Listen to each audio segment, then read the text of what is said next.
Ya, dibuka di sini ya, ada dua modul yang saya kirimkan ya. Dua modul yang saya kirimkan, kita latihan dulu pemodelan data ya. Latihan dulu pemodelan data. Kita buka yang latihan ini dulu. Membuat konteks diagram dan data flow diagram sesuai dengan SKPL. SKPL tahu ya? SKPL itu yang dokumen jadi tugas Anda kemarin tuh ya. Kita buka yang mana ya tadi?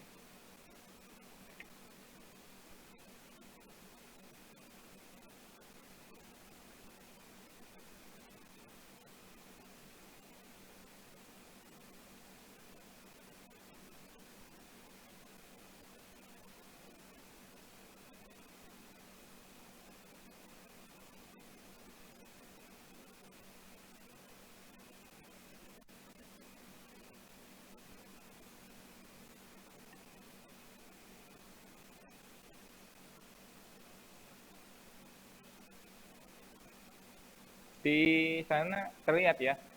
Di sana terlihat? Ada kelihatan?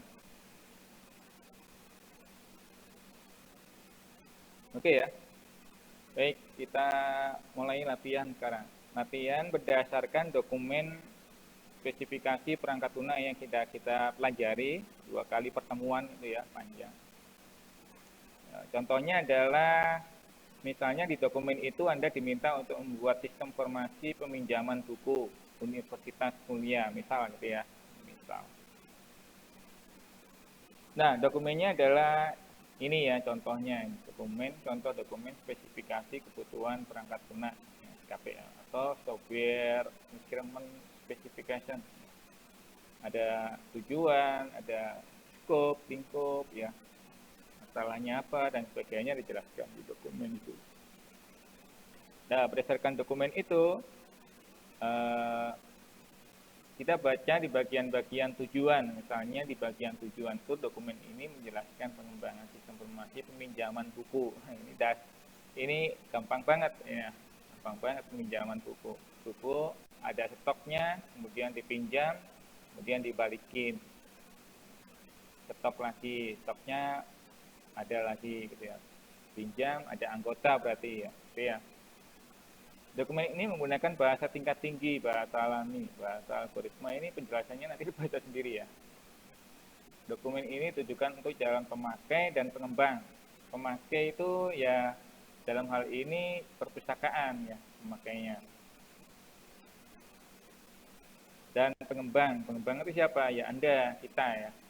Observer, surveyor, analis, desainer, programmer, tester, maintainer, operator itu adalah pengembang. Tapi juga di pemakai ini ada operator juga. Ya. Dengan demikian dokumen ini diharapkan membantu mempermudah komunikasi yang terjadi. Ya, betul ya. Biasanya gitu ya. Dokumen memang digunakan untuk mempermudah komunikasi. Kalau komunikasi omongan tok itu nggak bisa dipegang. Pada akhirnya pengembang diharap mampu menyelesaikan pengembangan sistem sesuai dengan waktu, biaya, dan yang diinginkan oleh pemakai. Itu ya. Jadi sistemnya harus jadi sesuai dengan kontrak. Gitu ya. Nah, dari masalah ini Anda baca di situ ya, misalnya Universitas Mulia punya perpustakaan, anggotanya seluruh universitas, jumlahnya 25.000 anggota, ini gambaran aja, jumlah bukunya 15.000, 10.000 judul, 6.500 penerbit, 7.000 pengarang. Misalnya gitu ya. Koleksi buku berasal dari stok yang dipasok penerbit ya. Ada yang sesuai pesanan, ada yang memang bantuan pemerintah, ada dan sebagainya dan seterusnya gitu ya. Itu detail dari dokumen. Nah, Anda perhatikan juga di bagian masalah tujuan dan manfaat ya. Nah, tujuannya misalnya sistem, nah ini artinya kebutuhan yang diinginkan oleh klien ya. Klien request agar Anda minta dibuatkan sistem yang harusnya ini tandai. Kalau harus itu berarti wajib disediakan, prioritas ya. Kalau sebaiknya itu berarti prioritas nomor 2. Kalau boleh itu berarti prioritas ketiga. Boleh opsional ya. Jadi Anda biasanya ya harus membuat prioritas mana yang kira-kira harus segera diselesaikan ya. Jadi kalau tulisannya di situ harus ya, maka Anda harus memperhatikan poin-poin yang jadikan harus tadi ya. Ini harus ini ya. Jadi ini yang menjadi prioritas.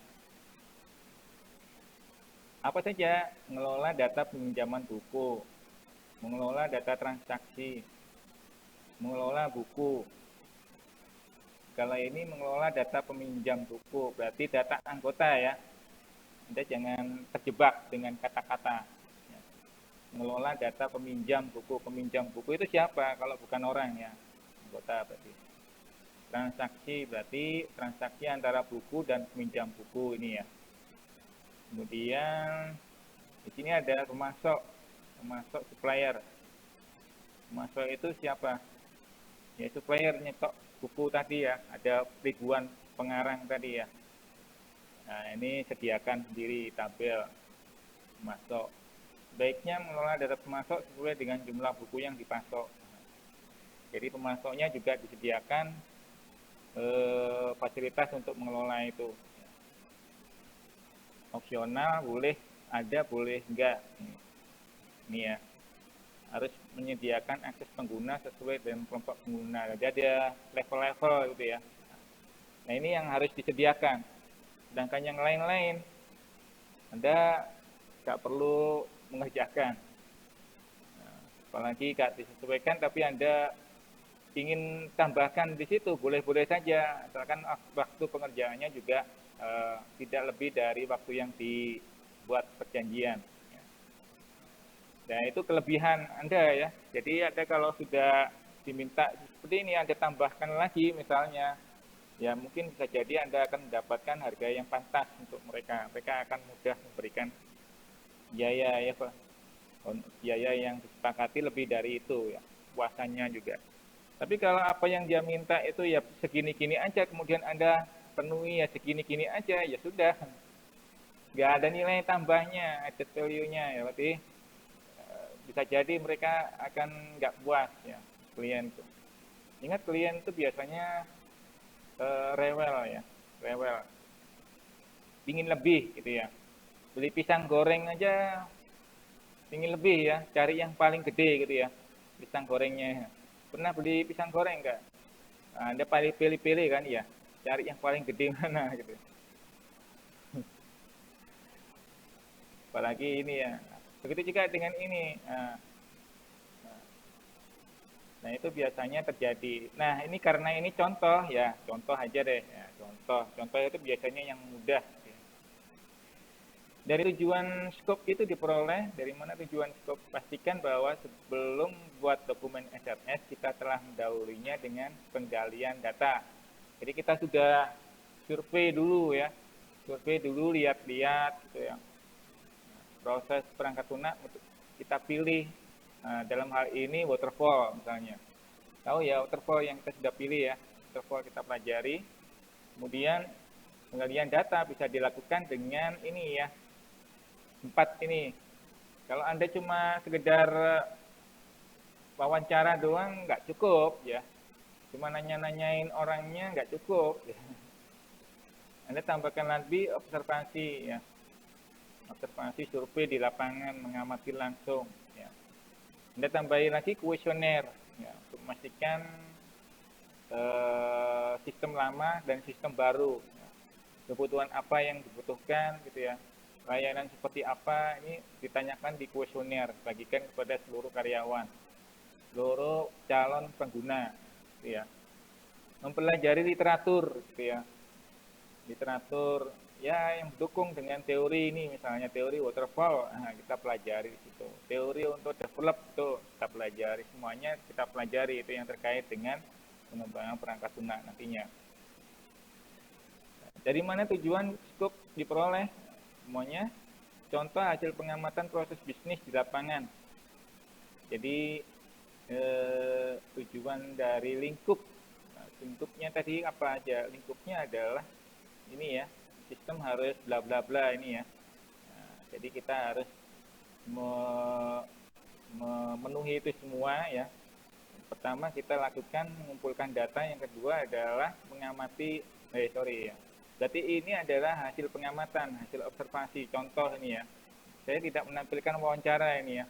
Wawancaranya nggak ditampilkan, yang ini tampilkan hanya berdasarkan observasi. Misalnya. Kita observasi di sini ada pendaftar. Saat pendaftaran, identitas anggota dicatat, diserahkan kepada petugas. Yang dicatat adalah apanya? Dibuatkan kartu anggota.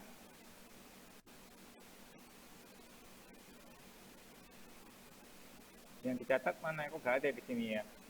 Nah, biasanya yang dicatat adalah nomor ID ya, nomor ID, kemudian di dalam kartu itu ada nama, ada tempat tanggal lahir, kelahiran, ada alamat. Kalau di Universitas Mulia berarti biasanya cuma prodi doang ya. Nah, ID-nya NIM misalnya, ID NIM, kemudian nama, prodi. Nah, sudah cukup itu. Angkatan tahun sudah ada di dalam NIM, nah, misalnya gitu ya.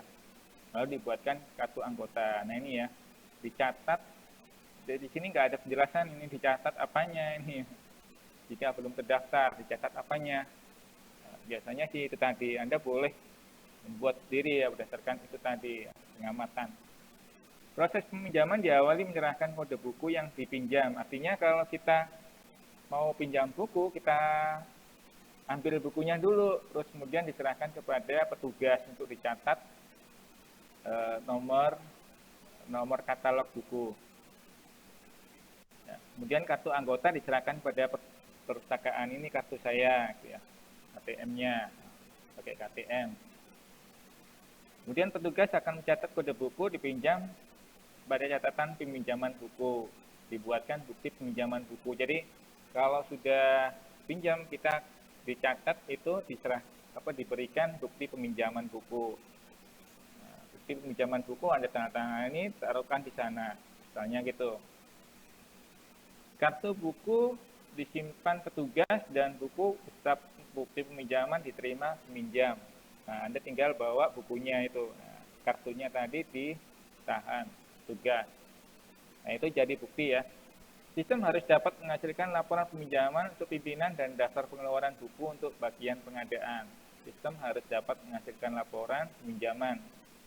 Jadi sistemnya nanti yang diminta, yang selain ini, laporan peminjaman ada enggak ini?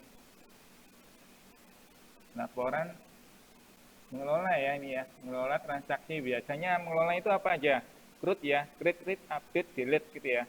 Nah, peminjaman laporannya belum ada ya ini ya, berarti tambahkan di sini. Kalau memang nggak ada di sini, tambahkan laporan berdasarkan ini tadi pengamatan. Jadi kadang-kala request dari klien itu kurang. Setelah kita cek sendiri, oh ternyata ada tambahan ini, gitu. Itu sering terjadi itu ya. Karena apa? Ingat ya, gambar pohon yang bandulan itu ya, karena berdasarkan sudut pandang klien. Sudut pandangnya terbatas sekali gitu ya. Jadi kita butuh verifikasi ya, supaya cocok gitu ya, komunikasi sinkron apa yang dia butuhkan. Setelah kita cek, oh sinkron, nah gitu ya, sinkron dengan apa yang. Nah ini biasanya ada yang nggak sinkron. Nah nggak sinkron dicatat di sini. Sistem harus dapat menghasilkan laporan peminjaman untuk pimpinan misalnya, daftar pengeluaran buku, bagian pengadaan. Jadi bagian pengadaan itu ada supplier tadi ya, stok buku. Nah, buku-buku yang tersedia diperoleh dari bagian pengadaan. Nah itu bagian pengadaan ini yang nanti berhubungan dengan supplier. Nah ini adalah proses bisnis ya, penting ini ya. Jadi kalau Anda itu mau bikin software itu tadi, sistem informasi ya gede ya, maka Anda yang buat proses bisnis seperti ini, langkah-langkah urutannya ini ya, dimulai dari yang depan sampai yang belakang. Depan itu apa? Ya, depan itu seperti membuat mengamati proses pendaftaran. Nah, kurang lebih proses pendaftarannya kurang lebih seperti demikian. Nanti di sini ada detailnya lagi biasanya gitu ya. Sampai terakhir, sampai outputnya seperti apa diamati semuanya. Nah, karena ini contohnya dibuat sederhana. Manfaatnya apa? Ini yang diharapkan. Kadang di dalam manfaat itu ada fungsi yang diharapkan juga oleh user, ya, pemakai atau owner ya, yang pesan sistem ini. Ya. Manfaatnya misalnya pemakai diharap terbantu mengelola anggota berdasarkan kategori. Nah ini kategori tadi nggak ada. Nah, maka di sini menjadi tambahan fungsi yang harus disediakan. Kategori anggota dari luar universitas. Nah, selama ini Anda cuma ngelola anggota dari mana?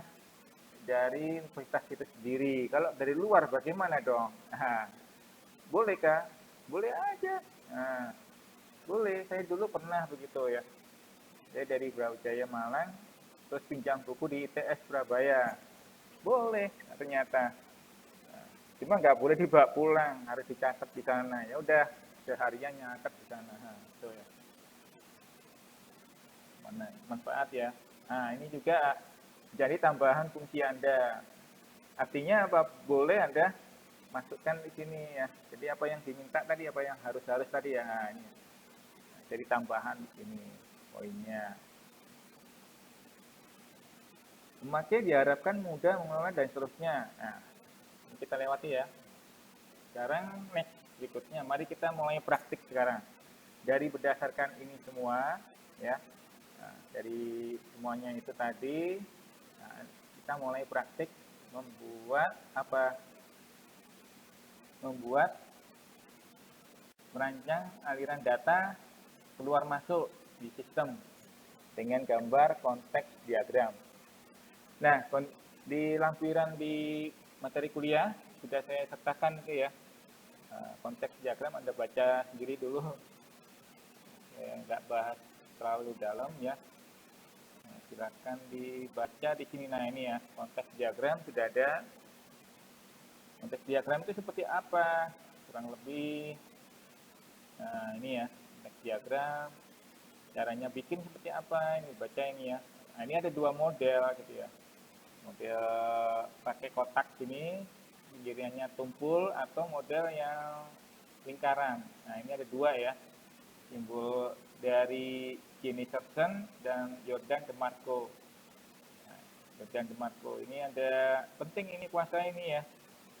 Kadang kalau kita dulu belum ada software untuk desain, mungkin menggunakan Microsoft Word gambar. Nah, di gambar-gambar pakai Microsoft Word lama seperti itu. Maka kita gunakan software nanti ya. Softwarenya apa Pak? Softwarenya sekarang saya agak ini.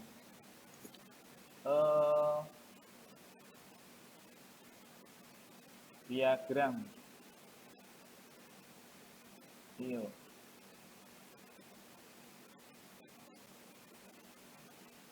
Apa ya? Softwarenya bentar. Softwarenya mari kita lanjutkan aja dulu. Nanti ada penjelasan softwarenya yang di bawahnya ini. Aduh, kelewatan. Ya, ini softwarenya. Nah, Anda bisa menggambar CD dan DFP pada lembar kertas secara manual untuk merancang. Nah, boleh gambar manual pakai tangan, boleh, atau pakai software. Jika sudah selesai menggambar dengan tangan tadi, pindahkan ke dalam aplikasi. Aplikasi yang bisa kita gunakan antara lain ini, Visual Paradigm. Nah, ada yang versi cloud, Anda nggak perlu install di situ, Anda cukup daftar, nanti Anda bisa menggunakan software itu, Visual Paradigm. Ada juga Pak Smart Draw, nah, Anda boleh pakai itu. Ada Microsoft Visio, Visio itu juga boleh pakai. Ada Lucid Chat, nah, Lucid Chat, nah, itu boleh dipakai. Basisnya juga cloud, ada Power Designer, ada Enterprise Architect, dan lain-lain. Mana yang saya ini ya, bukan ada ya. Satunya software apa ya? Lupa saya. Software ini.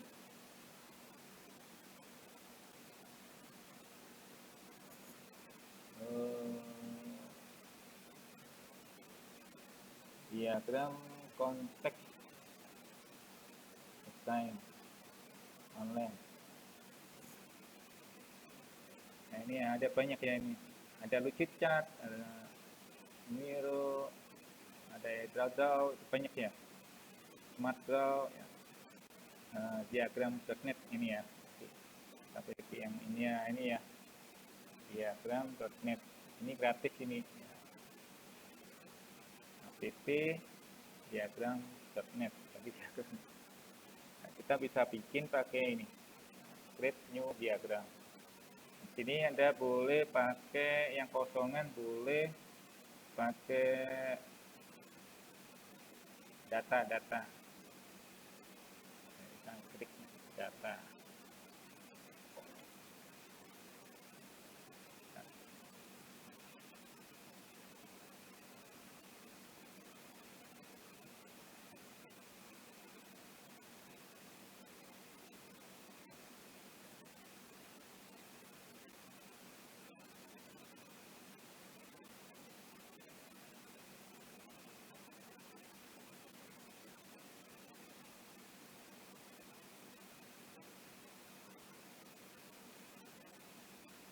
Diagram konteks mana ya? Diagram konteks.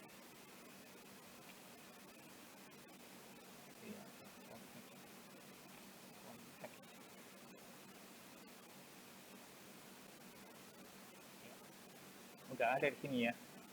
Tapi bisa kita bikin pakai ini, bisa kita pilih yang mana ya? Flowchart. Nah, kita pilih kosongan aja deh. Blank dulu ya. Blank, klik. Kita buat ini kelas diagram. Nah, ini contoh ya ini ya. Segitiga siku. Jadi jangan bikin ini sendiri ya. Ini yang dulu pernah ya saya sampaikan ya.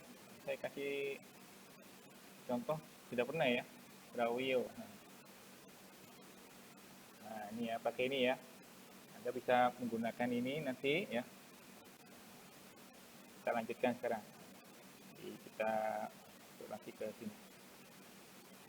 Jadi itu software yang bisa kita gunakan untuk menggambar. Jadi nggak pakai Microsoft Word ya. Karena kalau itu lama banget nanti Anda nggak selesai ujian. Oh, ini ujiannya sampai di sini Pak. Sampai di sinilah. Paling nggak buat gambar-gambarnya tadi ya. Nah, bagaimana caranya membuat gambar-gambar tadi? Ini ada beberapa langkah. Langkahnya ada di sini ya, sampai 9 nih. Wow, jadi tinggal kita urut berdasarkan langkah-langkah ini tadi. Langkah pertama adalah mengidentifikasi entitas-entitas. Entitas apa itu Pak? Nah, kalau Anda nggak tahu entitas, balik lagi deh pelajari yang sebelumnya ya. Yang tadi di diagram konteks tadi ya, entitas atau pemodelan data. Entitas itu apa?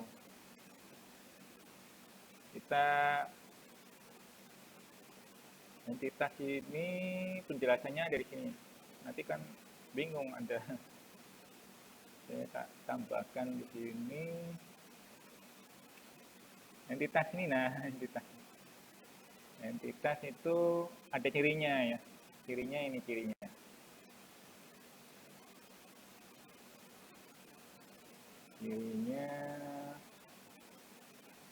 Ciri entitas.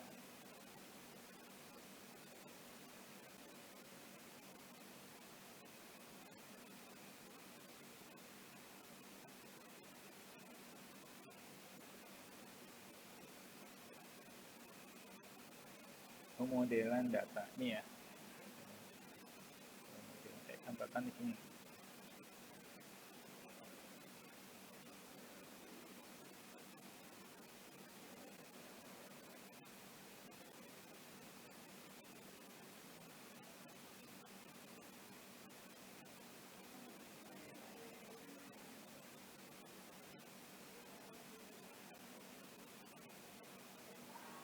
Pemodelan data.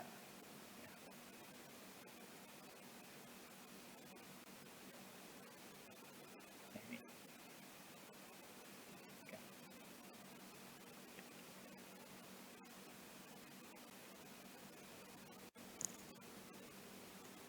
Ya.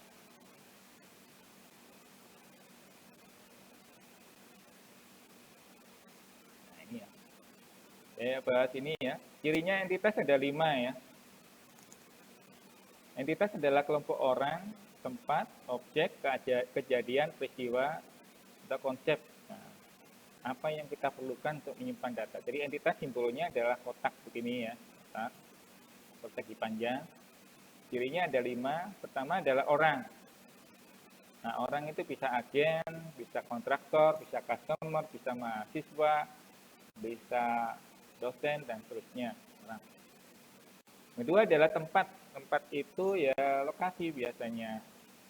Nah, wilayah, ya, daerah, kecamatan, kelurahan, dan sebagainya. Ini ya, kampus. Kemudian objek. Yang ketiga adalah objek. Objek itu benda ya. Benda di sini disebutkan bisa buku, bisa mesin, bisa spare part gitu ya. Bisa produk dan sebagainya. Yang keempat adalah peristiwa. Peristiwa kejadian ya. Bisa aplikasi, bisa award, bisa cancel, bisa kelas dan sebagainya. Yang berikutnya yang terakhir adalah konsep. Konsep itu seperti akun ya, nomor ID, KTP, KTM, NIM mahasiswa, transkrip, KHS dan sebagainya. Itu konsep ya. Nah, semua ciri ini harus berdiri sendiri kalau mau dijadikan entitas. Jadi kalau mau dijadikan entitas, itu dia harus berdiri sendiri di sini. Ini semua adalah berdiri sendiri, tidak tergantung entitas yang lain. Ya. Kalau tergantung entitas yang lain, berarti dia apa? Bukan entitas. Bukan entitas. Maksudnya gimana Pak? Berdiri sendiri. Berdiri sendiri itu tidak berhubungan dengan entitas yang lain gitu ya. Adanya dia itu bukan karena entitas yang lain. Contohnya seperti apa? Mari kita bahas berikutnya nanti ya. Contoh. Mari kita bahas di latihan ini. Mari kita bahas.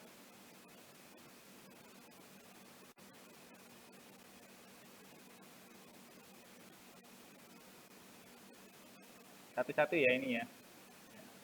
Jadi identifikasi entitas-entitas dari yang mana? Dari ini semua ya. Jadi kalau kita mau membuat entitas, pertama dari masalahnya ini dulu. Dari ini juga ya. Dari masalahnya ini ya semuanya kita identifikasi. Dari kebutuhan ini semua, dari tujuan kita identifikasi. Dari ini juga ya wawancara, hasil wawancara, dari proses ini kita identifikasi mana entitas yang perlu kita jadikan. Nah, kita pilih ya. Biasanya sih untuk mempercepat waktu ya ujian, saya akan berikan hanya prosesnya ini saja. Ingat ya, saya hanya memberikan proses bisnisnya ini saja. Untuk yang lain latar belakang karena keterbatasan waktu, saya nggak kasih ya. Ya, jadi yang saya kasih hanya ini saja, ini dan ini. Hasil wawancara yang lain-lain tidak, karena Anda tidak selesai nanti. Nah, ini aja. Nah, dari sini Anda temukan entitasnya ya. Entitasnya ini. Entitas kita. Jadi identifikasi entitas itu ya dari proses bisnis ya. Kemudian tetapkan kebutuhan fungsional. Fungsional itu yang mana? Fungsi yang ini tadi. Fungsi yang diharapkan tadi. Mana ini? Nah, yang ada sistem harus bla bla bla. Sistem sebaiknya bla bla bla. Sistem boleh bla bla bla. Itu adalah fungsi-fungsi yang harus diharapkan, disediakan. Gitu ya. Nah, jadi kalau ini ditanya tetapkan kebutuhan fungsional, ya itu diambil dari situ tadi. Plus ya, plus yang berasal dari tambahan-tambahan yang kita temukan di saat wawancara, pada saat survei itu ya, biasanya masuk juga di situ. Tapi itu tambahan ya, tambahan. Jadi tambahan itu boleh boleh dikerjakan atau tidak ya tergantung Anda ya. Tapi karena soal ya biasanya sih kalau ujian ya karena soal ya nggak wajib. Yang wajib adalah yang diminta itu tadi ya. Biasanya gitu ya. Jadi fungsional itu begitu ya. Fungsional kebutuhan fungsi apa saja yang harus disediakan oleh sistem. Yang ketiga adalah tetapkan data yang perlu disimpan. Data apa saja yang perlu disimpan dari semua ini semua. Dari nomor 1 dan 2 data apa aja yang perlu disimpan. Misalnya data anggota. Anggota apa perpustakaan. Data apa yang perlu disimpan? Paling tidak ada NIM gitu ya, nama, tanggal lahir, kemudian ada prodi, program studi, tahun masuk, Anda angkatan tahun berapa, mahasiswa tua atau mahasiswa yang masih muda, dan seterusnya. Itu paling enggak data yang disimpan untuk anggota perpustakaan. Data buku apa saja? Nah, data buku ada ID bukunya, kemudian judulnya apa, pengarang, kemudian apa namanya, penerbitnya, ya, tahun kapan diterbitkan, ya, nama penerbitnya siapa, semuanya didata di situ. Nah, bisa ya, tangkap ya. Nah, tetapkan data yang perlu disimpan. Yang keempat adalah buatlah HIPO. HIPO itu apa? Hierarki input proses output. Hierarki, jadi proses input data. Jadi input dibuat hierarki, inputnya itu apa aja, data yang mau dimasukkan itu apa saja. Ya tadi ada NIM, nah untuk data mahasiswa ini ada NIM, ada nama, tanggal lahir, kelahiran, dan seterusnya. Ya, itu input ya. Buku juga input. Proses itu apa? Transaksi ya. Transaksi, proses itu transaksi antara buku dan peminjam, buku dan anggota meminjam buku, transaksi di situ. Nah, proses biasanya itu adalah relasi bentuknya ya. Nah, output sesuai dengan yang diminta tadi ya. Di fungsi-fungsi apa saja yang diminta tadi ya, itu ya. Jadi hiponya itu seperti apa dari semuanya ini ya. 1 2 3 itu hiponya bagaimana Anda buat. Kalau mudah itu biasanya hipo ada nanti pembahasannya berikutnya ya. Jadi itu ya. Yang kelima adalah buat diagram konteks mengacu pada 1 dan 2. 1 dan 2 buatkan diagram konteks ya. Nanti UTS hanya sampai nomor 5 saja ini ya. Ya. Nah, tolong diperhatikan. Nanti UTS hanya sampai nomor 5. Kalaupun Anda bisa menjawab sampai nomor 6, syukur lebih baik gitu ya. Jadi ya. Bagaimana Pak caranya ini Pak? Mari kita bahas. Sekarang kita bahas sampai 1, 2, 3, 4, 5 ya. Nomor 6-nya ya kita tambah. Terus kemudian nomor berikutnya nanti setelah lebaran ya, setelah UTS. Mari kita bahas sekarang identifikasi entitas. Caranya begini. Mengidentifikasi entitas individu atau orang. Siapa aja yang ada di dalam itu tadi. Dalam mana Pak? Dalam ini. Nah ini, di dalam ini siapa aja yang jadi individu, peminjam, identitas anggota, ini anggota. Silakan ke petugas. Petugas berarti entitas bukan? Petugas. Petugas bisa jadi entitas dia, karena orang kan ya petugas. Siapa petugasnya bisa jadi di situ pustakanya besar, petugasnya ada 5 gitu ya. Gantian kan, nah, jam kerjanya juga entitas 2. Satu lagi apa? Kartu. Kartu ini yang entitas bukan? Kan konsep ya. Konsep kan Pak ini kartu ya. Kan ada kartu anggotanya. Tapi dia entitas bukan? Nah ini yang saya sebut contoh tadi ya. Kartu ini muncul setelah ada anggota kan ya. Setelah ada anggota apa? Daftar dia. Mendaftar kemana? Petugas, dicatatkan. Baru dibuatkan. Berarti kartu ini apa? Berdiri sendiri atau dia ada karena ada entitas lain? Ya, karena ada anggota, karena ada entitas lain. Berarti kartu bukan entitas. Kartu itu adalah apa? Atribut. Nah, atribut atau bagian dari entitas, di dalamnya entitas itu. Jadi kartu bukan atribut entitas. Entitas yang di sini ditemukan adalah anggota dan petugas. 2. Proses peminjaman diawali dengan menyerahkan kode buku. Buku berarti entitas atau bukan ini? Entitas apa? Buku.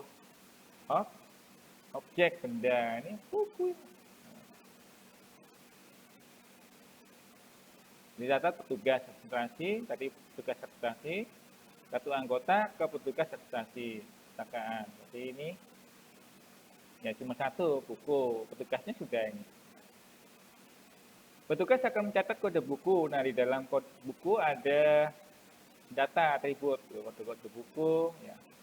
Ada peminjaman, kapan dipinjam, harinya, kapan baliknya, nah, harus dibalikin. Nah, buktinya ini dicetak, gitu ya. Berarti di sini nggak ketemu entitas. Kartu buku disimpan petugas, kartu buku tadi ini ya. Kartu buku di tiap-tiap buku disimpan dan buku beserta bukti diterima peminjam. Nah, di sini Anda buatkan flowchart-nya kalau bisa. Flowchart, urut-urutan ya. Sistem ini harus dapat menghasilkan laporan. Ini laporan peminjaman untuk pimpinan. Nah, pimpinan ini apa? Entitas kan ya? Entitas.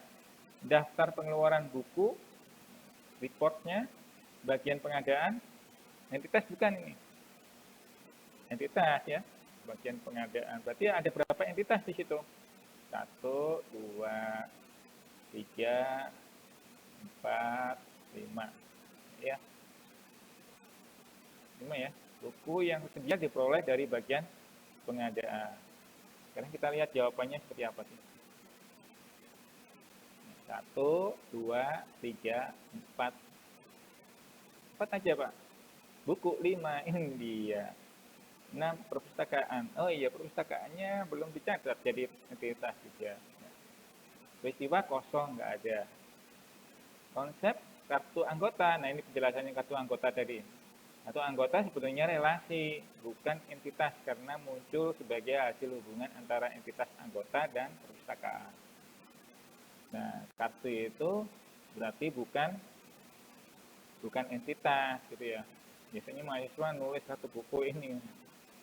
Meski demikian, kartu anggota bisa saja dijadikan entitas agar setiap kali mencetak kartu, data pencetakan dapat disimpan dan diarsip bahwa kartu anggota telah dicetak sesuai tanggal cetak. Bisa jadi gitu ya. Tergantung dari kita. Jadi Anda kalau mau jadikan entitas ya silahkan. Tapi nggak dibutuhkan di situ misalnya ya. Jadi tambahan Anda gitu ya. Saya sih nggak usah. Ya.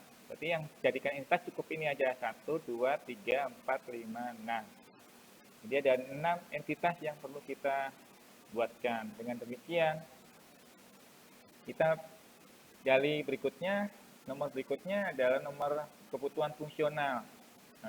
Nah, kebutuhan fungsional ini ada beberapa ya, yaitu kebutuhan fungsional untuk admin, ya, seperti yang di template dokumen SKPL, ya, ada admin, ada user, ya.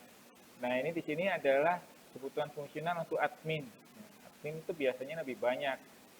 Nah, kita identifikasi di sini input, proses, output. Nah, ini inputnya data apa aja yang dimasukkan oleh admin. Nah, ini data profil perpustakaan. Ini berdasarkan mana? Berdasarkan entitas ini ya. Jadi ada berapa ini? Itu 2, 3, 4, 5, 6. 6 ini kita masukkan semuanya di sini. Nah, input ya. Nah, harusnya ini ya. Contoh ini. Perpustakaan, petugas, anggota, buku, bagian pengadaan, pimpinan, nah, itu ya. Sesuai dengan nih. Masukkan semuanya di sini. Kalau ini ada berapa ini? 5 kurang 1. Ya. Satunya apa tadi? Pimpinan belum ada. Proses transaksi itu hubungan antara ini semua. Jadi transaksi itu hubungan antara ini, misalnya transaksi peminjaman buku, berarti hubungan antara anggota dan buku. Ini, anggota dan buku ini ya. Berarti ini peminjaman buku. Pengembalian buku berarti juga anggota dan buku. Denda ini juga anggota dan buku. Misalnya gitu ya. Jadi yang dibutuhkan yang mana? Nah, ini karena yang dibutuhkan fungsinya adalah berdasarkan ini ya. Petugas mencatat kode peminjaman buku dan sebagainya ini, maka ini yang perlu kita sediakan prioritas. Misalnya denda di sini kan nggak ada di sini denda. Nah, kalau denda nggak ada, kenapa kok Anda tambahkan di sini ini misalnya? Nah ini bisa jadi kelebihan Anda mungkin ya. Tapi yang paling wajib adalah yang sesuai dengan yang dibutuhkan tadi ya. Karena denda ini hanya opsional, ya boleh Anda tambahkan, boleh tidak. Ini ya. Output itu biasanya laporan, laporan output, report. Nah, setiap ini semua biasanya ada reportnya. Jadi yang report itu biasanya isi ini semua di-reportkan. Ya. Nah, reportnya seperti ini. Bisa nangkep ya ini ya. Jadi ini untuk admin, user admin. Nah, user anggota, apa saja? Kan fungsi-fungsi ini nggak selalu ada pada anggota kan? Nah, user anggota mungkin terbatas pada profil dirinya saja sendiri ya. Transaksinya ia pinjam buku apa di situ. Nah, begitu ada form transaksi di situ sudah ada buku-bukunya, daftar buku yang mau dipilih pinjam gitu ya. Tinggal klik aja gitu. Sedangkan laporannya juga ya laporan dia sendiri kan ya. Laporan kartu anggota misalnya, pinjaman buku, kapan dia pinjam, kapan dia balikin, kapan dia kena denda, berapa denda yang sudah terkumpul. Nah, kurang lebih seperti itu aja kan laporan yang dibutuhkan. Laporannya nggak sama seperti punyanya admin kan ya. Nah, kurang lebih itu. Nah, ini untuk user anggota. Kebutuhan fungsional untuk pemasok. Pemasok itu siapa? Pemasok jangan dilupakan, bagian pengadaan tadi ya. Nah, ini ya. Kurang lebih input proses outputnya adalah seperti demikian. Identifikasi data yang disimpan, berarti ini ya, data-data yang disimpan adalah kurang ini ya, ada 6 tadi ya. Pimpinannya nggak ada di sini. Ada 6, baik ya. Kalau Anda tambahkan lagi, monggo. Yang penting di sini adalah yang dibutuhkan itu ya. Jangan sampai nggak dibutuhkan Anda sediakan, ngapain? Yang wajib malah Anda abaikan gitu ya, waduh. Nah, ini hiponya ya, hiponya adalah kurang lebih seperti susunan hiponya, teorinya demikian ya.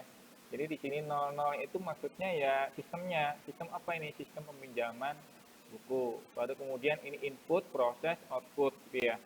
Input, proses, output. Sekarang Anda tulis di sini admin gitu ya. Admin berarti inputnya apa saja tadi? Banyak gitu ya. Tulis di bagian penjelasan. Terus proses transaksinya seperti apa? Tulis bagian penjelasan. Reportnya seperti apa? Nah, tulis. Ini namanya HIPO. Jadi HIPO itu nanti berdasarkan usernya juga. HIPO misalnya untuk admin. Nah ini ya. HIPO misalnya untuk admin banyak ternyata ya. HIPO untuk anggota. Begitu dia masuk sini ya hanya menu-menu ini saja yang diberikan untuk anggota. HIPO untuk pemasok. Nah, berarti 3 kelompok user ya, admin, user dan pemasok. Nah, usernya adalah anggota perpustakaan, pinjam-pinjam. Nah, itu ya. Sampai di sini ada yang ditanyakan. Nah, kita belum bahas apa namanya? Ini apa? Diagram konteks ya, diagram konteks. Sampai di sini dari HIPO ada yang ditanyakan? Sampai lagi.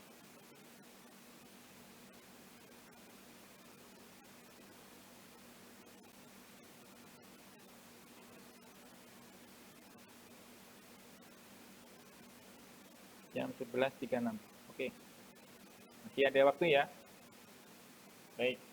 Kita lanjutkan langkah ke nomor kelima. Nomor 5 itu adalah kita bahas mengenai diagram konteks dari ini semua. Diagram konteksnya seperti apa? Mari kita cek satu-satu ini ya. Diagram konteks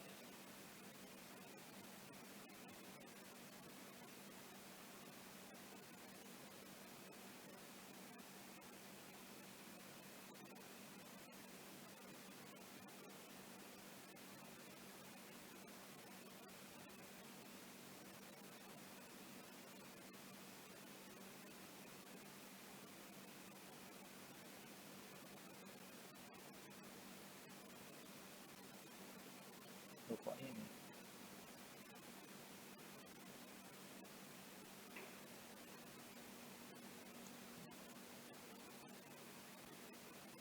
Diagram konteks ini kita kayaknya ada di YouTube deh, karena di situ larinya ke tutorial ya. Kita cek ya dulu ya. Saya kok belum ngecek tadi. YouTube.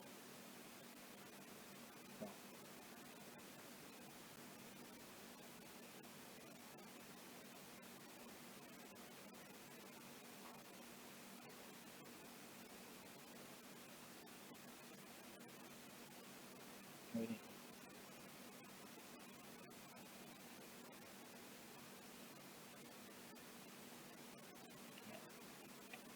Ini kita cek tutorial. Bisa ikuti di sana ya.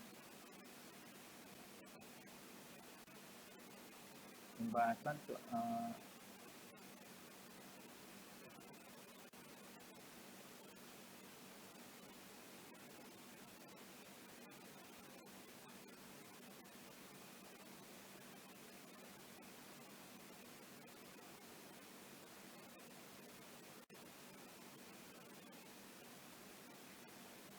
nah ini ya, latihan buat CD. Sekarang kita buat diagram konteksnya ini ya. Ini ada.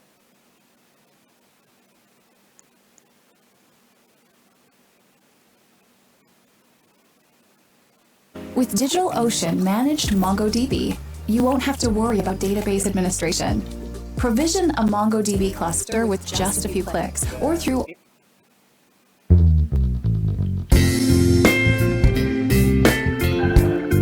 pada saat pendaftaran identitas anggota diserahkan ke petugas untuk dicatat. Jika petugas ya, tujuan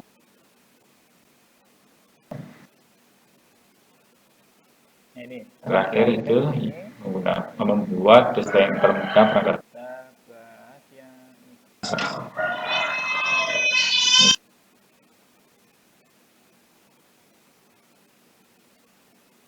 dibuatkan kartu anggota. Caranya membuat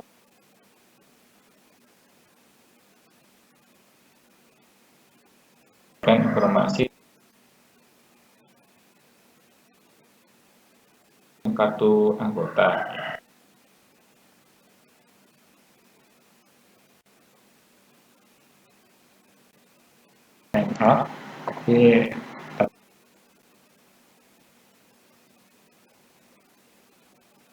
Kita mulai, kita tentukan lebih dulu entitas. Nah ini ya.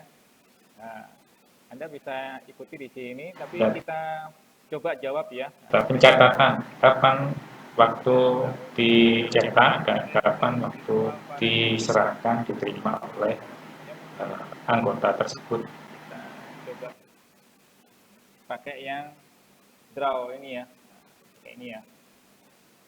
Karena kita bahas tadi soalnya adalah, nah ini ya, kita bahas dulu yang bagian admin aja ya, karena banyak nih ya.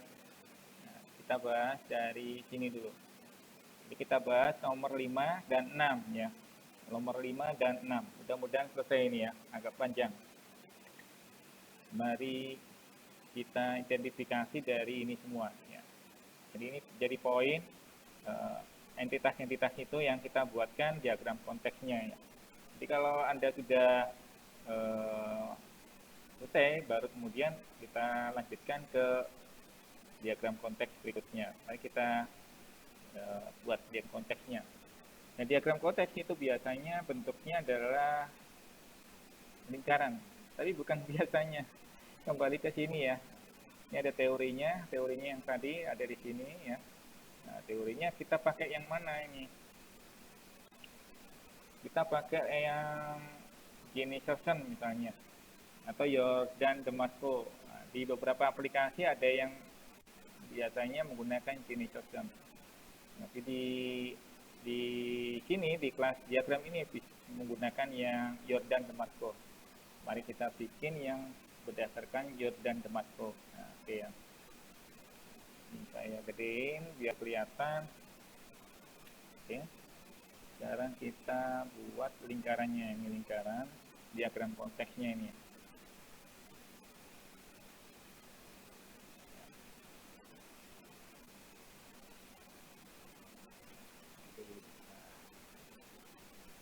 Di dalam diagram konteks tadi namanya adalah sistem informasi peminjaman buku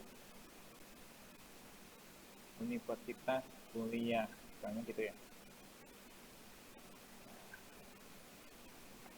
Setelah itu kita buat entitasnya tadi. Entitasnya ada berapa? Entitasnya ada 2 anggota, petugas, pimpinan, bagian pengadaan, perpustakaan, buku. Maka kita buat di sini anggota. Ini ya. Anggota.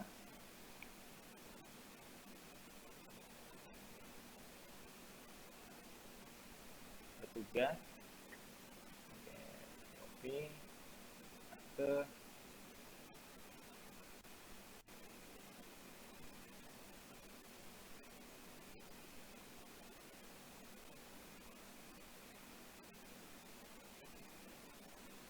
Buku, petugas, pimpinan ya.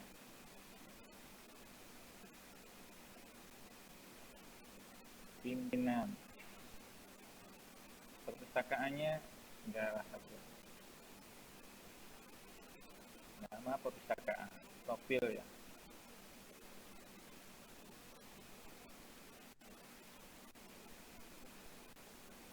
Itu buat 3, 4, 5.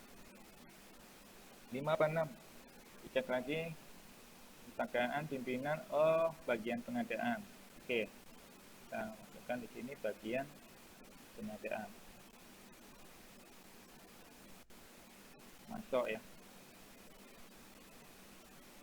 Bagian pengadaan.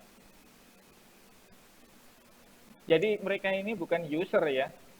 Ingat ya, bukan user. Masa buku user ya? Enggak kan ya? Masa perpustakaan user? Enggak ya? Artinya data-data apa aja yang nanti keluar masuk di sistem itu gitu ya. Data-data apa saja yang akan keluar masuk ke sistem. Jadi kita buatkan interaksinya. Ya. Sistem ke pimpinan apa? Masuk apa keluar? Masuk atau keluar di sini? Pimpinan mendapatkan laporan kan ya? Berarti arahnya ke pimpinan.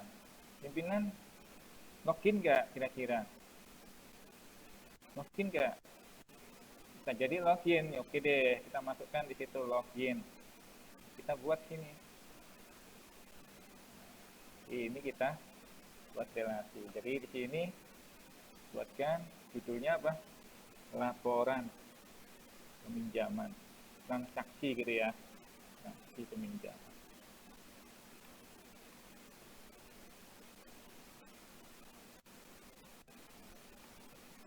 Pokoknya laporan gitu aja ya. Karena dia juga ingin tahu buku-bukunya ada berapa gitu. Kurang lebih gitu ya. Kalau dia mau tambahkan di sini login, ya boleh silakan tambahkan di sini login.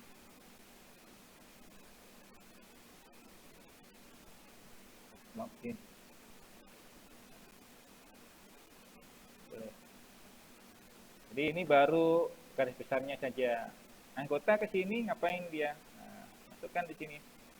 Anggotanya ngapain? Karena ini agak kaku, kita pilih yang nggak kaku deh. Yang mana yang nggak kaku? Yang ini deh. Nah, ini deh. Supaya gambarnya lebih nggak semrawut gitu ya. Anggota ngapain dia? Nah, kemudian sini ke anggota ngapain dia? Apa kira-kira yang diberikan kepada anggota? Petugas jika demikian, yang penting kita gambar-gambar dulu aja sini ya. Gambar dulu. Agak ruwet nih ya.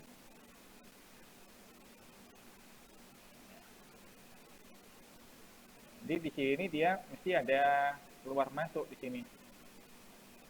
Selain itu petugas dapat apa dia? Itu juga dengan ini kita gambarkan satu-satu. Ini juga gitu, bukan sini.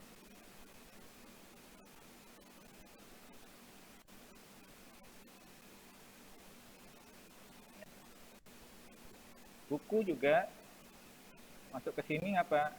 Masuknya itu buku itu data apa yang masuk ke dalam sistem. Nah, sistem kemudian memberikan data apa kepada buku gitu ya. Data apa kira-kira yang masuk ke dalam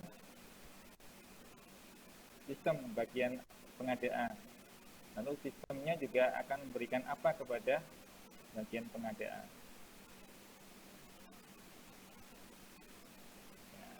Ini kan sudah kelihatan nih ya. Ini baru gambarnya aja ini ya. Jadi begitu kurang lebih ya. Sekarang detailnya seperti apa detailnya? Nah, kita detailkan sekarang. Anggota ke sistem itu data apa kira-kira yang masuk ke dalam sistem tadi? Ada NIM gitu ya. Ada nama mahasiswa, ada berarti kita masukkan di sini profil gitu ya. Paling enggak profil catat dalam sistem profil. Profil ya. Profil. Gitu ya. Profil.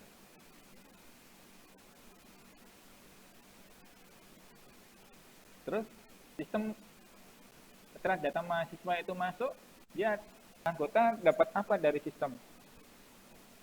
Dapat kartu anggota. Berarti di sini ada ID card misalnya. Gitu, ID card. Petugas juga begitu ya. Petugas itu masukkan data apa di dalam sistem? Ya profil Pak, sama ya oke. Kan di sini profil.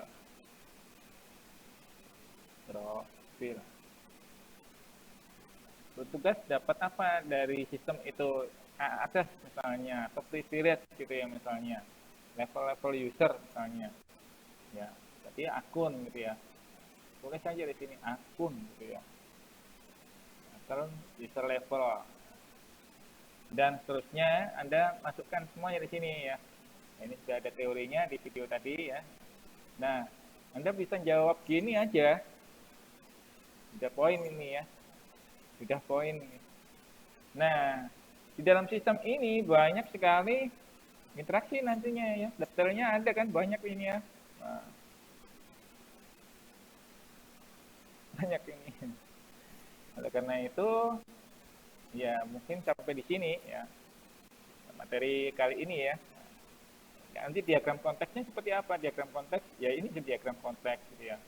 Jadi ini yang kita sebut sebagai DFD level 0 gitu ya. Kita sebut di sini ya.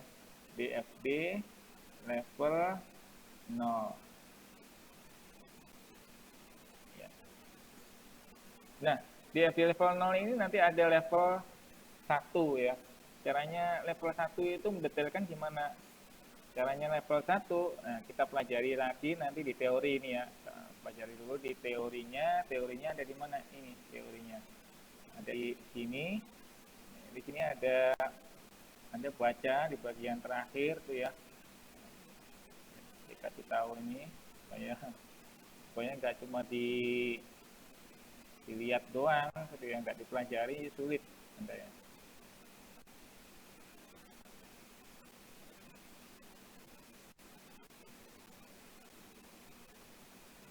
Ini Anda baca di bagian terakhir ini. Nah, ini cara-cara tadi ya, membuat aliran-aliran diagram konteks tadi ya. Nama data dan informasinya, alirannya masuk dan dari, gitu ya. Kemudian terminatornya yang ini tadi. Anda buat daftar seperti ini, yang dari sini ya, dibuat daftar seperti itu boleh juga ya. Atau langsung begini juga boleh, tapi detail ini ya. Ini perlu detail ini, nanti didetailkan. Nah, kemudian nah ini hasilnya adalah seperti ini ya. Anda baca ini ya. Tapi gambarnya ini pakai Microsoft Word ini kayaknya. Gambar pakai software ini kan. Seperti ini kurang lebih agak cakep kalau pakai software. Kemudian detail, untuk detailnya level itu Anda bisa mengacu pada ini ya. Mengacu pada ini bentuk penggambaran diagram yang salah, tidak menggunakan proses seperti ini ya, salah langsung antara entitas, dia berhubungan dengan entitas, kemudian entitas langsung ke tabel, ini nggak boleh ini ya. Yang benar harus melalui proses inilah aplikasi ya, proses aplikasi yang kita buat sehingga data yang kita harapkan valid itu bisa masuk ke dalam database tabel. Nah, kurang lebih itu ya. Kemudian dari tabel menuju ke entitas nggak boleh itu ya. Tabel harusnya lewat proses dulu baru kemudian diberikan kepada entitas. Demikian ya acuannya. Nah, atau dari tabel ke tabel ini juga rawan. Nah, harusnya tabel ke proses dulu. Proses ini bisa berupa program ya. Program pengurangan misalnya, pengurangan apa, stok misalnya ya. Jadi kalau stok itu diambil langsung otomatis kurang di situ stoknya. Nah, ini Anda boleh pakai prosedur gitu ya, boleh. Nah, kemudian level-levelnya. Nah, caranya menggambar level seperti ini ya. Data flow diagram level itu Anda detailkan ini ya. Jadi ini detail levelnya ya. Level dari 0 tadi, ini 0 ya. Nah, level 0 kita gedein ya, gedein. Diagram konteks level 0 ini yang kita garap, materi kita sampai di sini ya. Nah, jadi kita garap seperti ini kurang lebih entitas-entitasnya keluar masuk seperti apa, baru kemudian level 1 itu didetailkan seperti ini. Jadi level 1 untuk admin misalnya ya. Begitu admin masuk maka proses-prosesnya ini banyak. Mari kita gambar sekarang ya. Jadi level 1 untuk admin tadi apa aja ya. Admin tadi kita lihat lagi di soal. Sekarang level admin itu yang mana? Ini. Ini ada banyak ini admin ya. Nah, kita pakai yang ini aja dulu, apa namanya, anggota. Anggota lebih sedikit nih ya. Jadi anggota adalah input, profil, mengelola transaksi buku, mengelola pengembalian buku, peminjaman buku. Nah, laporannya ini ya. Mari kita buat diagram level 1 untuk ini. Kita gambar sini. Nah, ini kita tandai di sini ya. Pick untuk diagram konteks diagram gitu ya.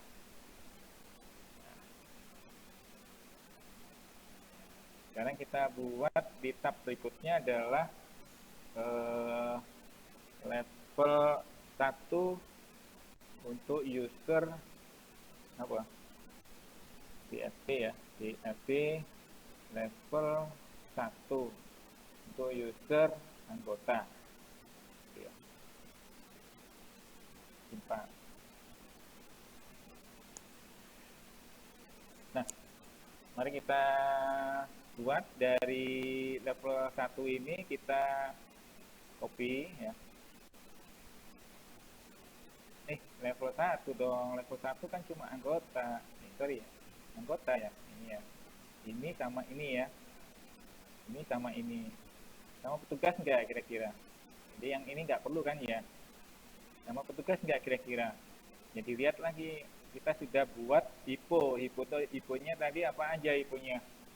IPO-nya tadi yang ini. IPO-nya adalah mengelola transaksi. Berarti petugasnya nggak ada kan ya? Ini ya, petugasnya nggak ada. Mari kita buat sekarang petugasnya nggak perlu. Yang perlu adalah buku, anggota dan buku. Mari kita buat. Kita copy aja. Ini. Kemudian kita klik kanan, di copy, lalu kemudian ditaruh di sini. Paste, iya.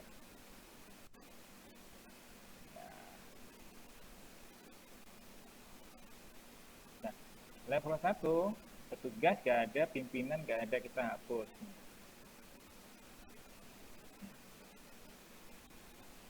Kemudian ini juga nggak ada, pustakaannya kita hapus. Ini juga nggak ada, kita hapus. Ya. Tugasnya belum dihapus. Ya, sekarang buku. Sekarang level 1 dari user. Kita di sini.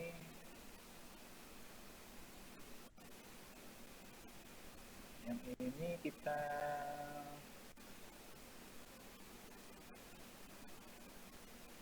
tutup ya.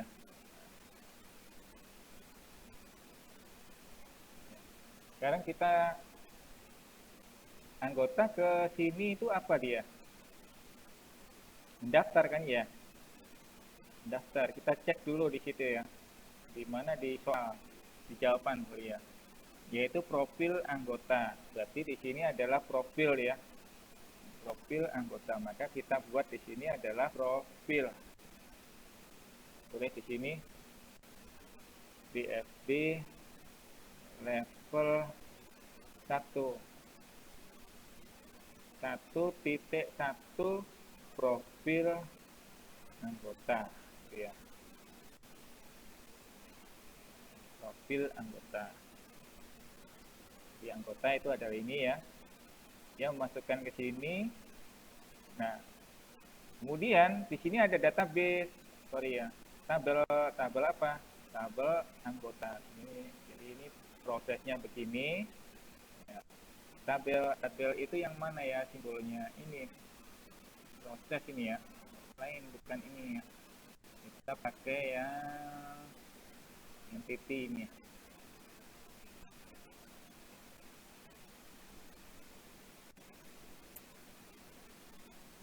BFD. Simbolnya sesuai dengan simbol yang ada di sini ya. Apa tadi? Jordan DeMarco. Nah, Jordan DeMarco ada pakai yang ini. Ya, ini ya. Jadi ini adalah data store untuk Jordan DeMarco. Oh, cuma begini aja. Sorry ya. Jadi kita pakai yang mana? Cuma garis doang. Di sini ya dari Jordan DeMarco. Ini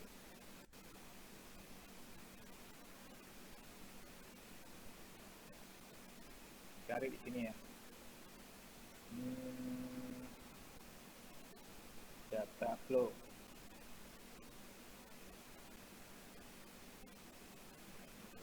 Nah ini ya, sudah ketemu nih. Data store ini ya. Aduh, di sini aja nggak bisa. Ya, data store ini apa? Anggota, TB anggota ini ya. TB itu TB table ya. Jadi anggota masukkan data ini diproses, kemudian dimasukkan ke sini, ya, simpan ke dalam tabel. Lalu kemudian dari tabel dikembalikan lagi ke proses ini, ya, datanya sudah berhasil disimpan. apa itu data yang berhasil disimpan, profil, sehingga bisa dicetak menjadi ID card gitu ya. Jadi ini Anda jangan lupa tulis di sini profil, tapi detail ya, harus detail ya ini ya. Nanti ada kamus datanya. Jadi kita tulis di sini mana ini? Profil. Ini profil.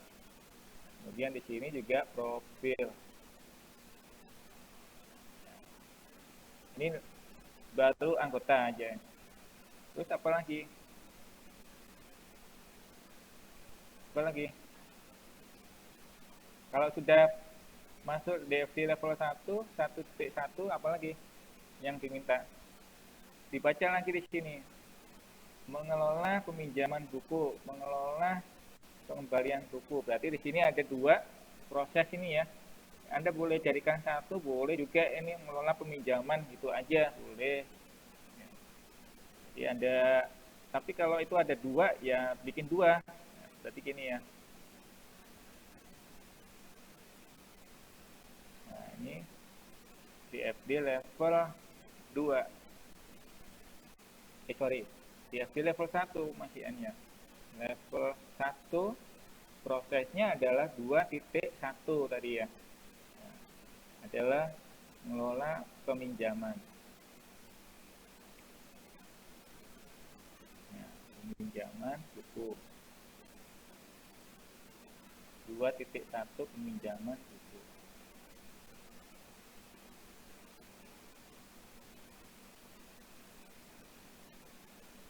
Ini kemudian copy.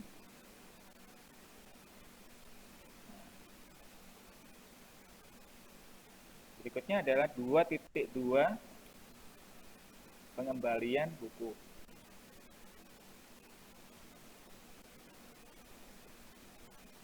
Ya, ini ya.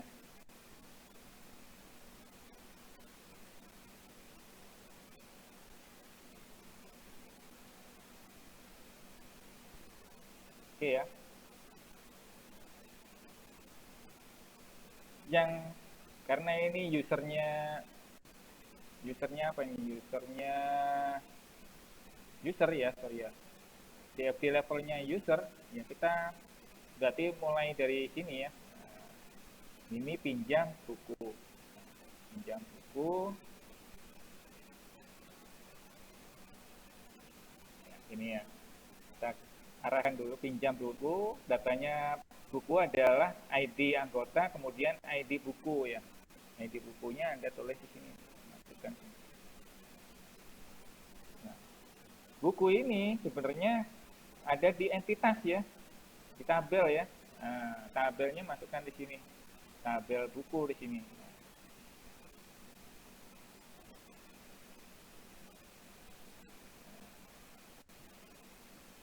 Karena ini yang proses adalah bagian admin, biasanya sudah ada di dalam tabel datanya ya.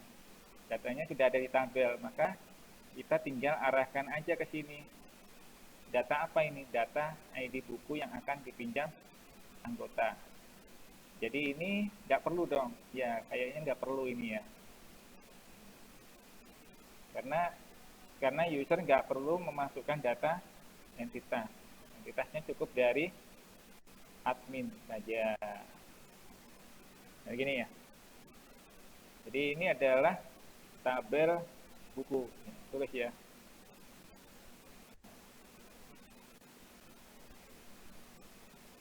Jadi, tapi sebelum ke sini, dia harusnya masuk dulu ke sini ya. Harusnya masuk dulu ke sini. Apa ini? Request ya. Request, dia mau pinjam buku matematika, ada enggak di tabel ini? Begitu kamu, dia kembalikan ke sini. Nah, jadi ini arahnya adalah ini. Karena ini peminjaman, di sini ada tabel transaksi. Begitu dia pinjam, tabel transaksi, masukkan di sini peminjaman ya. Maka kita masukkan di sini tabel transaksi atau tabel relasi ini ya. Jadi ini adalah tabel relasi untuk peminjaman anggota meminjam buku. Nah, ini tabelnya tambah itu namanya TB peminjaman atau TB meminjam. Nah, bentuknya adalah kata kerja. Begitu dia ketemu bukunya, maka dia melakukan peminjaman anggotanya ini. Jadi ini arahnya ke sini kalau dipinjam. Kalau sudah dipinjam, ini kembalikan lagi ke sini, dicetak bukti apa? Bukti peminjaman. Nah, ini masukkan ke sini, cetak bukti peminjamannya seperti apa? Ya, tulis saja di situ bukti peminjamannya seperti apa loh.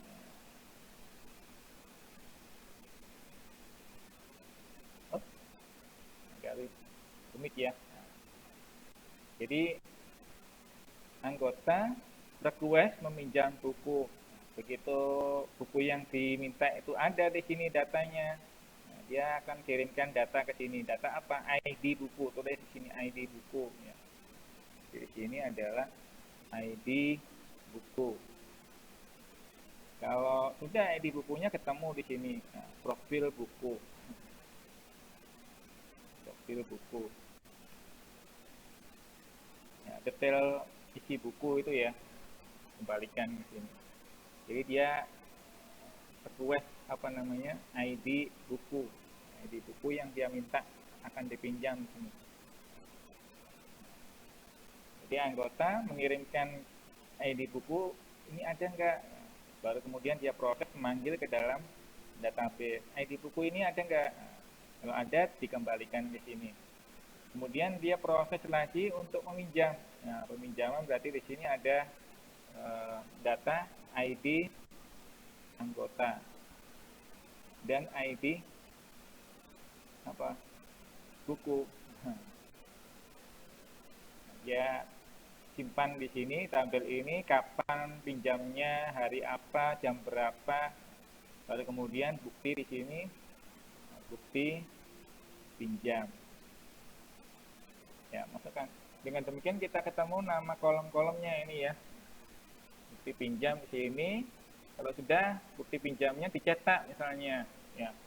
Cetak berarti buat laporan lagi di sini ya, pencetakan buku ya. Atau petugas gitu ya. Boleh masukkan di sini tugasnya membuat laporan cetakan atau print out. Jadi boleh Anda tambahkan di sini entitas apa? Petugas boleh juga. Tugas masukkan di sini, tapi ini yang detail ya. Jadi nanti ditulis di sini adalah bukti peminjaman, bukti pinjam, buku. Laporkan kepada petugas. Petugasnya melihat, oh ini ada yang pinjam buku ini, gitu ya. Bisa ya, nangkep ya. Bagaimana dengan yang pengembalian? Ya dia kembali lagi ke sini. Kalau dia mau kembalikan buku, ya, tulis di sini. Jadi arahkan ke sini pengembalian. Apa aliran yang ada di sini pengembalian? Ya, tinggal kita sebutkan aja biasanya ID buku yang dipinjam. Ya, tulis di sini ID buku yang dipinjam. Kembalian tuh kemana ya? Ya ke sini dong. Jadi di sini dia kembalikan di sini ID buku yang dipinjam. ID buku pinjam. Juga lari ke sini enggak? Ya iyalah, stoknya ini kan. Masukkan juga ke sini ID buku yang dipinjam supaya masuk stoknya. Itu kalau peminjaman ya. Kalau dipisah ya. Tadi saya sampaikan nggak usah dipisah, jadikan satu aja. Ingat soalnya mintanya 2 gitu ya. Anda jawab 2 ya berarti 2 silakan. Prosesnya yang penting Anda bisa jelaskan gitu ya.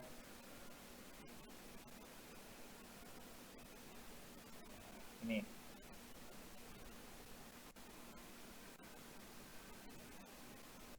Terus ini ke sini apa Pak? Nah, ini ke sini ya ada buktinya dong. Nah, berhasil disimpan berarti masukkan di sini ke sini jangan jangan tumpang tindih ya. Contoh yang nanti diatur lagi ya. Ini masuk ke sini ya, berarti ya selesai transaksi. Oke. Jadi ada status, misalnya status dikembalikan, status balik gitu ya. Silakan Anda boleh tambahkan status, itu boleh. Maka di ini setelah itu dikembalikan ya balik lagi ke sini ke dia, apa bentuknya? Bentuknya bahwasanya bukti apa? Bukti pengembalian.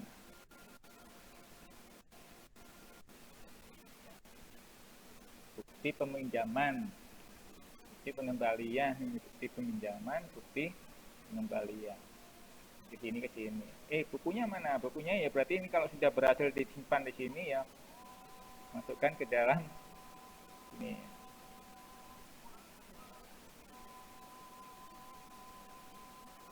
Ya, bukunya kan ya.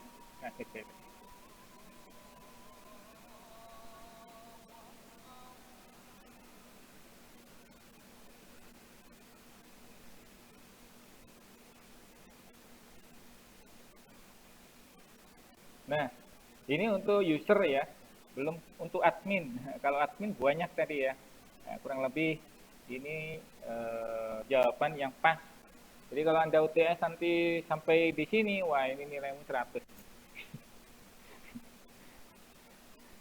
Ya. Jadi mudah-mudahan bisa dipahami ini ya. Nah, untuk yang di YouTube tadi, ya, Anda di sini ini juga sudah ada contohnya ya, pembahasan mungkin sampai detail kalau di sini ya. Kalau yang ini pakai apa namanya software lain ya, Visual Paradigm. Jadi kalau yang ini pakai diagram.net ini ya, gratis, semuanya gratis. Nah, di sini juga gratis juga kayaknya, tapi untuk fungsi-fungsi yang lebih kompleks dia berbayar. Ya. Saya rekomendasikan yang ini ya, diagram.net atau Draw.io gitu ya, Draw.io. Draw.io bisa Anda ketik di sini Draw.io. Nah, jadi diarahkan lagi ke sini ya. Ya, itu saja materi hari ini ya. Nanti UTS-nya juga sampai di sini ya. UTS-nya sampai di sini. Nah, kalau untuk admin biasanya agak lengkap ya, agak lengkap. Anda bisa cek lagi di sini materi ini sudah lengkap sama adminnya ya. Mungkin agak besar ya. Anda bisa cek sendiri. Untuk user anggota ya, mungkin kurang lebih seperti demikian. Nah, ini semua adalah desain rancangan kita ya. Jangan sampai kita nggak bisa merancang kayak gini, ini orang komputer kok programmer. Analis ya. Kita usahakan bisa ya. Jangan asal copas-copas ya. Apalagi Anda gambarnya masih menggunakan Microsoft Word. Oh ya ketinggalan Anda nanti ya. Nggak cukup waktunya. Mungkin itu saja dari saya. Mudah-mudahan UTS minggu depan Anda siap ya, Anda bisa mengerjakan sesuai dengan waktu yang diberikan ya. Latihan-latihan ya, latihan-latihan. Penting banget. Barangkali ada yang ditanyakan Mas-mas, Mbak-mbak kalian. Saya belum absen, Pak. Belum absen. Kok bisa belum absen? Saya tadi masuknya telat, Pak. Maaf. Lain kali jangan telat ya. Absen. Ya, ada lagi? Cukup ya? Nah, kalau cukup sampai di sini kita insya Allah lanjutkan lagi minggu depan, tapi UTS ya. Siap-siap, silakan disiapkan diri Anda, waktunya juga prioritaskan, jangan sampai telat gitu ya. Itu saja dari saya, semoga semuanya bermanfaat ya, semoga sukses, dan saya akhiri. Assalamualaikum warahmatullahi wabarakatuh, selamat siang semuanya.